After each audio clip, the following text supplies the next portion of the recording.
The moment I saw her sitting in the back of that car, I knew something had died inside me and something else had just been born. It was a Tuesday evening in late November, the kind of cold that sneaks through your coat and settles into your bones. I had just finished picking up groceries at the store on Maple, the same store my wife and I used to go to every Sunday before she passed. I was carrying 2 bags, one in each hand, walking through the parking lot, when I noticed a silver Honda parked at the far end, near the dumpsters. The engine was off. The windows were fogged from the inside. I would not have looked twice, except the rear window had a blanket pressed against it, and through the gap in the front windshield I saw a shape.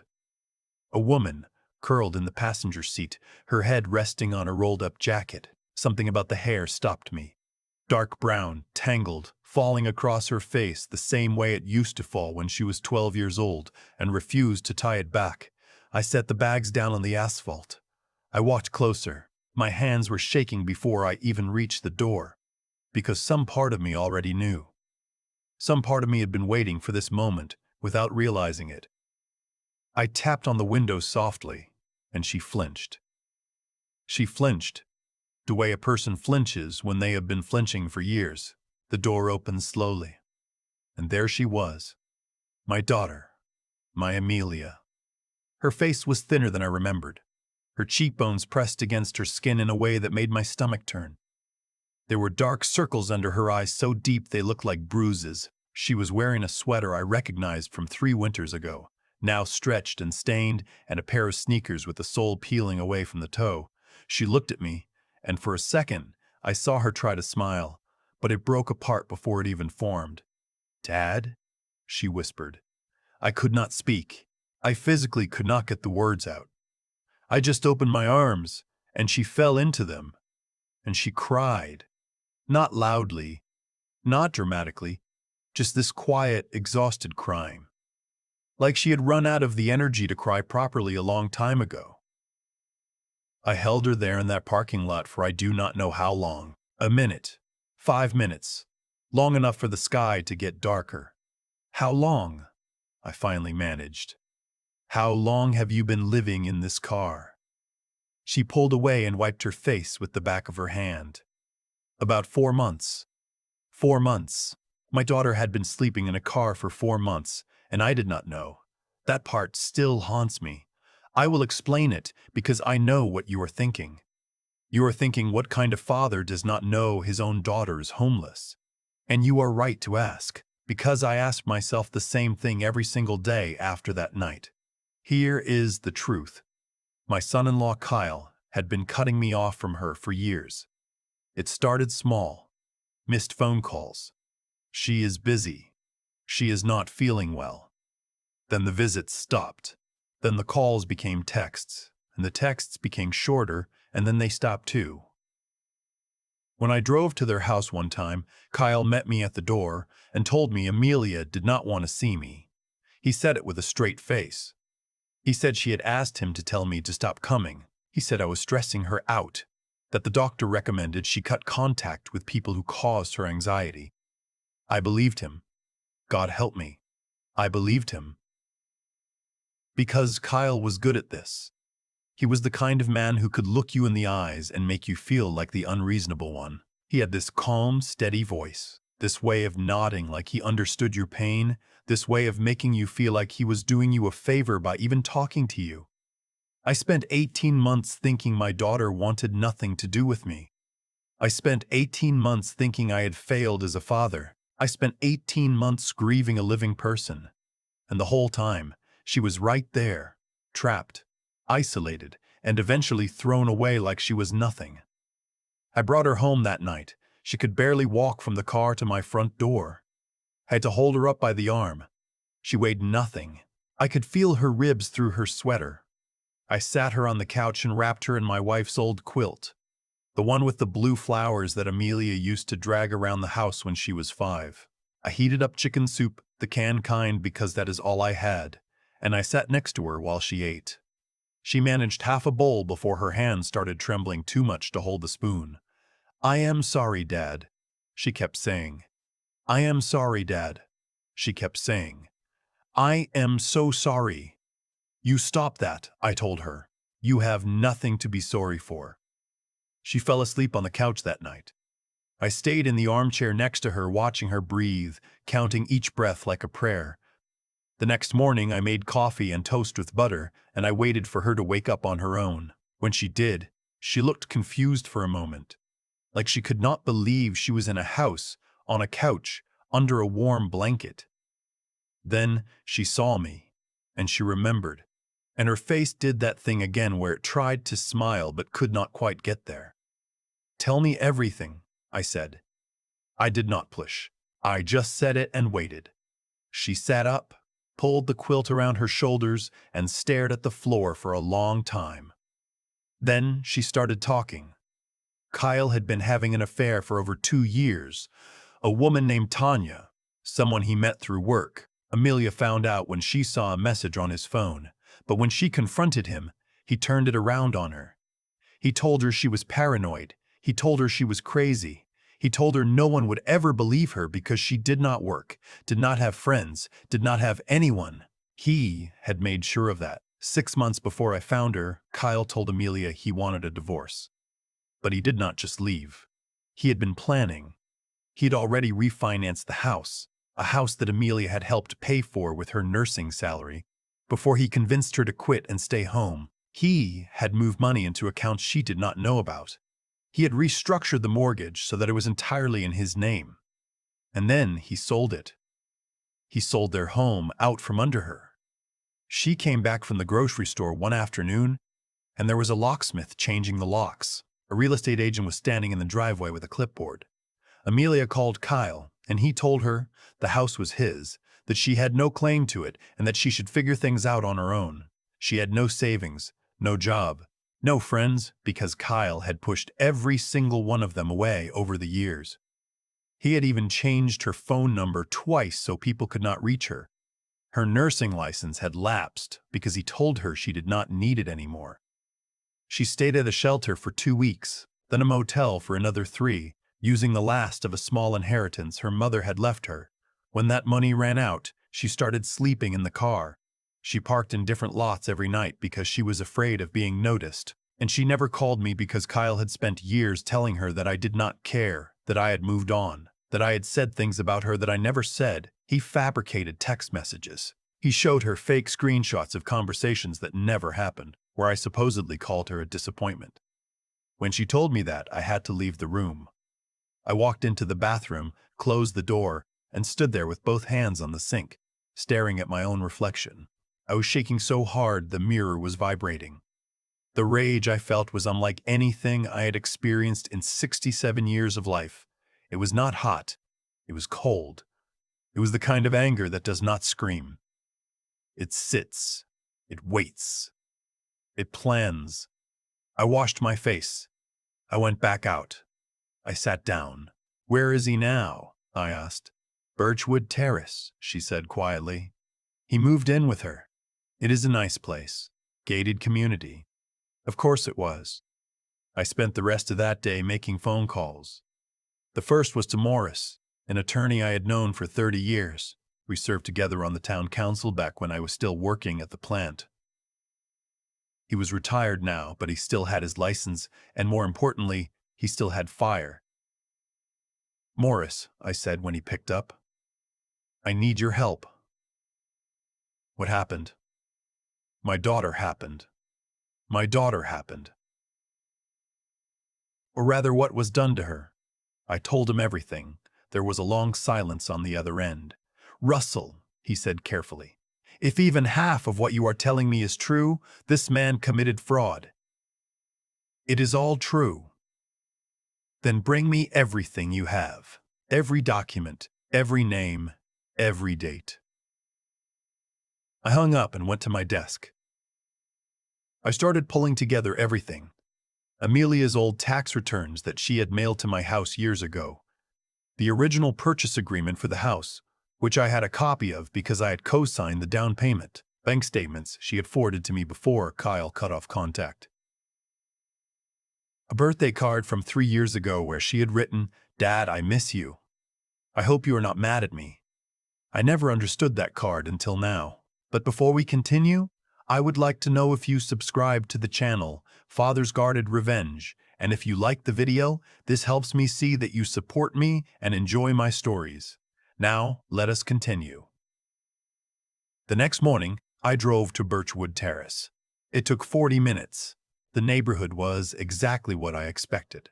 Manicured lawns, iron gates, BMWs in the driveways, the kind of place where people smile at you but lock their doors the moment you turn your back. I did not go in. Not yet. I parked across the street and watched. At 10:15, a woman came out of Unit 17. She was young, maybe early 30s, with blonde hair and a noticeable baby bump. She got into a white SUV and drove away. 20 minutes later, Kyle came out. He was wearing a golf polo and khakis, sunglasses on his head, car keys spinning around his finger like he did not have a single worry in the world. He got into a black truck, a new one, and drove off whistling. I could hear it through my open window.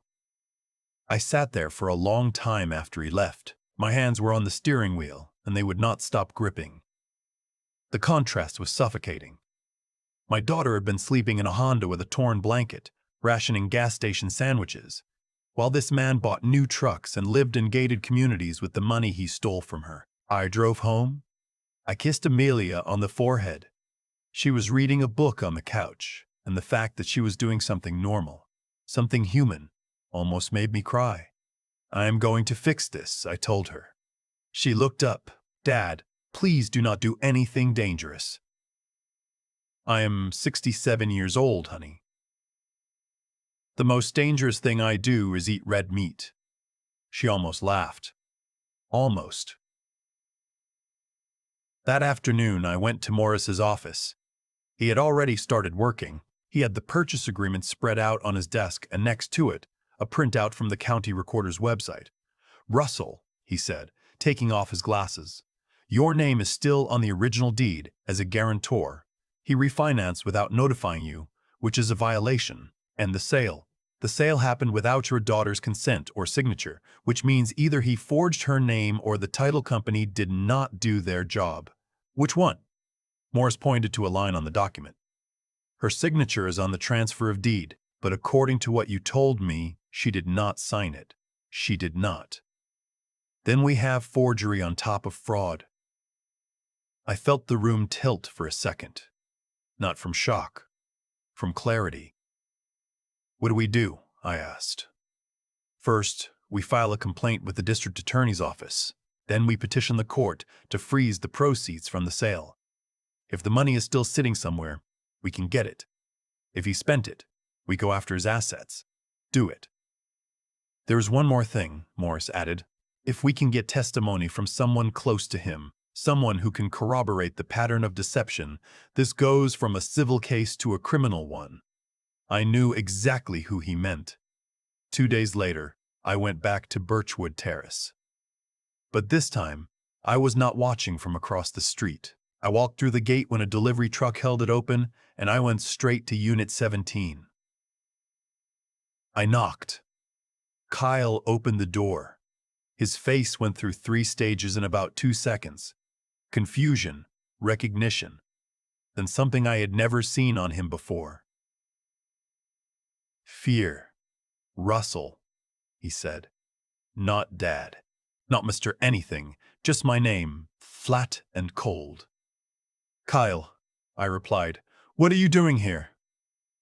I came to talk. He blocked the doorway with his body.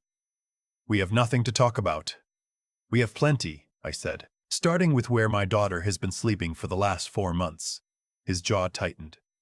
That is not my problem. No, I agreed, keeping my voice perfectly level. It is not your problem. It is mine.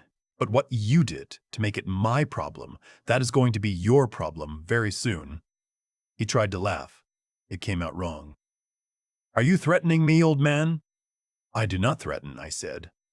I inform, and I am informing you that the county DA's office has your name on a fraud complaint, that the deed transfer with my daughter's forged signature is now evidence, and that a judge will be reviewing a motion to freeze every dollar from that house sale by the end of this week. The color drained from his face so fast I thought he might pass out. "You are lying," he whispered. I reached into my jacket pocket and pulled out a folded paper, a copy of the filing, stamped and dated. I held it up so he could see the seal. I did not hand it to him. I just let him look. "That is a copy," I said. "The original is with my attorney." He stared at it. His mouth opened but nothing came out. "Enjoy your week, Kyle," I said, and I turned and walked away. He did not follow me. He did not say a word, but I heard the door close behind me, hard, and then something shatter inside the apartment. Glass, maybe a vase, maybe a picture frame. Something that broke easily because it was never built to last. But before continuing, I would like to know if you subscribe to the channel and if you liked the video. This helps me see that you support me and enjoy my stories. Now, let us continue. When I got home, I found Amelia in the kitchen. She was cooking. Actual cooking. Pasta with garlic and olive oil, my wife's recipe, the one she learned when she was 16. The smell hit me the moment I walked through the door, and I had to stop in the hallway, because for 1 second it felt like my wife was still alive, still in that kitchen, still humming while she stirred. "Smells good," I managed. Amelia turned around and smiled. A real smile this time. Small, but real. "Dad," she said, "I want to get my nursing license back." I leaned against the door frame. "Then we will make that happen. I already called the state board this morning. I need to take a refresher course. 12 weeks. We will sign you up tomorrow." She nodded. Then she said, "Kyle called me." My stomach dropped. "What?" "He called from a number I did not recognize. He was yelling. He said you came to his house. He said I put you up to this. He said if I did not stop you, he would make sure I regretted it." I walked into the kitchen and stood in front of her. "Did he scare you?" She paused. Then she shook her head slowly. "No. That is the thing, Dad. For the first time, he did not scare me." That was the moment I knew she was going to be okay. The next morning, my phone rang at 7. It was Morris. "Russell, 2 things. First, the motion to freeze was granted. The judge expedited it based on the forgery evidence. Kyle cannot touch a cent from the house sale. And second, I got a call last night from a woman named Tanya. I sat down, his girlfriend. She wants to talk. She says she found documents in his desk, things that contradict everything he told her about the divorce. She says he told her your daughter abandoned the marriage, that she was unstable, that she left voluntarily. And now she does not believe him. She wants to meet with you." I met Tanya at a coffee shop downtown the following afternoon. She was visibly pregnant, about 7 months along, and she looked exhausted, not from the pregnancy, from the realization. She sat across from me and did not touch her drink for the entire conversation. "He told me your daughter was dangerous," she said quietly. "He told me she had a restraining order against him that she filed out of spite. He told me she refused to work, refused to contribute, refused to be a partner. And you believe that?" "I did, because he is convincing, Mr. Russell. He is the most convincing person I have ever met." She paused. "Until I found the papers." "What papers?" She opened her purse and pulled out a manila envelope. Inside were bank statements, text threads she had screenshotted, and a notarized document that made my blood freeze. It was a power of attorney form, signed by Amelia, giving Kyle full control of their finances. Except, the signature was identical to the one on the deed transfer. The same loops, the same slant, the same forgery. "He did this to your daughter," Tanya said, her voice cracking, "and he is doing it to me. Last month he asked me to put his name on my savings account. He said it was for the baby. I almost did it. But you did not." "No, because I found these first." I looked at her for a long moment. "What do you want to do?" Her eyes filled with tears. "I want to make sure he cannot do this to anyone else." "Then come with me to Morris's office. Bring everything." She nodded. 2 days later, the district attorney's office opened a formal investigation. Tanya's testimony was the missing piece. With her statement, Amelia's account, the forged documents, and the financial records, Kyle was facing charges for fraud, forgery, and financial exploitation. The detective assigned to the case called me personally. "Mr. Russell," she said, "we have seen cases like this before, but rarely with this much evidence. Your son-in-law was meticulous, but he was also arrogant. Arrogant people always leave a trail." Kyle was served papers on a Thursday morning. Morris told me later that when the officer handed him the summons, Kyle tried to close the door. The officer put his foot in it and said, "Sir, you need to read this." That same afternoon, Kyle called me. His voice was different. No arrogance, no control, just a man watching his lies catch fire. "Russell," he said, "can we talk?" "Talk. I made mistakes." "You did not make mistakes. You made choices." Silence. "I did not mean for it to go this far," he stammered. "You sold my daughter's home. You forged her signature. You isolated her from everyone who loved her. You left her sleeping in a car in November. You meant every bit of it. I want to fix it." "You cannot fix it," I said. "But the court can sort it out. Russell, please, it is not me you should be asking." I hung up. That evening, Amelia and I sat on the porch. The air was cold, but neither of us wanted to go inside. She had a cup of tea. I had coffee, black, the way I have taken it for 40 years. "Dad," she said after a long silence. "Yeah? Do you think Mom would be proud of me?"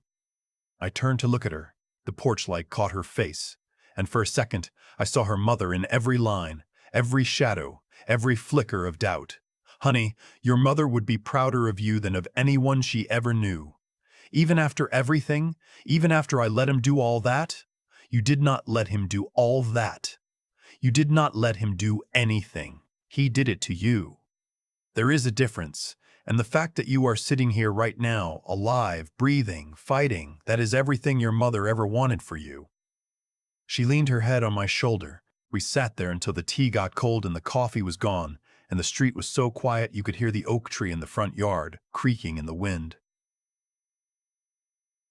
3 weeks later, Kyle appeared in court. He had hired a lawyer, an expensive one, but it did not matter. The evidence was overwhelming. The forged signatures matched. The bank records confirmed the money trail. Tanya testified. Amelia testified. Even a neighbor from the old house testified, a woman who had seen Kyle screaming at Amelia in the driveway months before the sale. The judge did not raise his voice. He did not need to. He looked at Kyle over his glasses and said, "This court finds sufficient evidence to proceed with charges of residential fraud, forgery, and financial exploitation of a dependent spouse." Kyle's lawyer tried to object. The judge cut him off. "Your client systematically dismantled this woman's life. He isolated her, defrauded her, and left her destitute. The court does not take that lightly." Kyle sat there perfectly still, staring at the table in front of him. I watched from the gallery. I did not feel joy. I did not feel triumph. I felt something quieter than that. I felt balance. After the hearing, Amelia stood outside the courthouse with the sun on her face. She took a deep breath, the kind that fills your whole chest, the kind you take when you have not been able to breathe for a very long time. "It is over," she asked. "The hardest part is." She nodded. Then she surprised me. She laughed. A small, startled laugh, like she had forgotten she could. In the weeks that followed, things moved quickly. The court ordered restitution. The proceeds from the house sale were frozen and redirected to Amelia. Kyle was barred from contacting her. He lost Tanya, who moved back to her mother's house in Ohio with the baby on the way. His colleagues at work found out about the charges, and from what Morris heard, he was quietly let go. I did not celebrate any of that. Destruction is never something to celebrate, even when it is deserved. What I did celebrate, quietly, privately, was this. Amelia enrolled in her refresher course. She started therapy twice a week. She got her hair cut for the first time in over a year. She started sleeping through the night without waking up in a panic. She cooked dinner every evening, and every evening she set two places at the table, and every evening she looked across at me and said, "Thanks, Dad." And every evening I said, "You do not need to thank me." But she did anyway. One night, about 2 months after the court hearing, I was sitting in my armchair reading the paper when my phone buzzed. Unknown number. I almost did not answer. "Hello?" Silence. Then Mr. Russell. "It is Kyle." I waited. I am not calling to argue. I am not calling to beg. I need to say something. Then say it. I destroyed her. I know that. I destroyed the best person I ever knew because I was selfish and weak and I thought I could get away with it. And I destroyed myself in the process. I said nothing. I am not asking you to forgive me. I know you will not. I am just asking you to tell her that I know what I did and that she deserved better. She always deserved better. I took a long breath. "Kyle, I am going to tell you something, and I want you to hear it. My daughter spent 4 months sleeping in a car. She ate out of gas stations. She lost her career, her home, her confidence, and nearly her life. You did that. Not fate. Not bad luck. You.